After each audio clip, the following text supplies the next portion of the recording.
बड़ी मर्गी और दादी उम्मा की दोस्ती और मार्श एक जमाने में सरसब्ज पहाड़ियों के दरमियान बसे एक प्रासरार गांव में एक अक्लमंद बूढ़ी मर्गी रहती थी जिसे सब बड़ी मर्गी कहते थे और एक मेहरबान खातून जिसे सब दादी अम्मा पुकारते थे।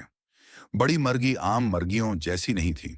उसके सिर पर चमकदार सरख कलगी, सुनहरी परों वाले पर और चमकती हुई तेज आंखें थीं जो उसकी अक्ल की गवाह थीं।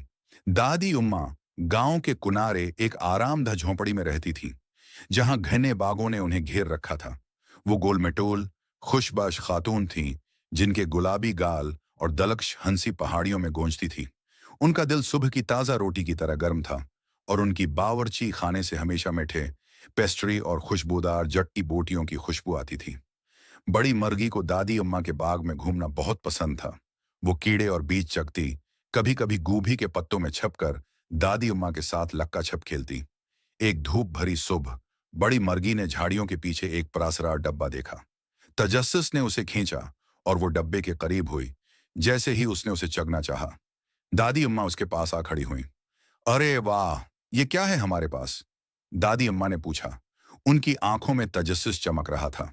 उन्होंने मिलकर डब्बा खोला तो उसमें फैते से बंधे पुराने खतूत थे। ये दादी अम्मा के शौहर के लिखे हुए मोहब्बत भरे खत थे जो कई साल पहले लिखे गए थे। जब दादी अम्मा ने खतूत बुलंद आवाज में पढ़े तो उनकी आंखों से आंसू बहने लगे, खुशी और यादों के आंसू।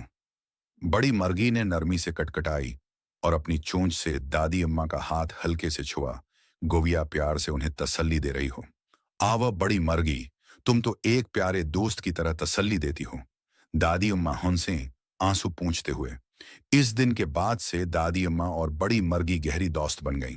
हर सुबह नाश्ते के बाद दादी अम्मा खिड़की के पास बैठकर एक खत पढ़ते और बड़ी मर्गी गौर से सुनती, खिड़की की देल पर बैठी।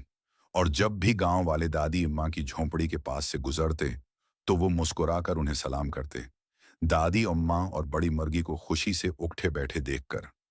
गांव वाले जानते थे कि कभी कभी बेहतरीन महम जोई दूर दराज की कहानियों में नहीं, बल्कि घर के करीब प्यार भरे दोस्तों के दरमियान होती है।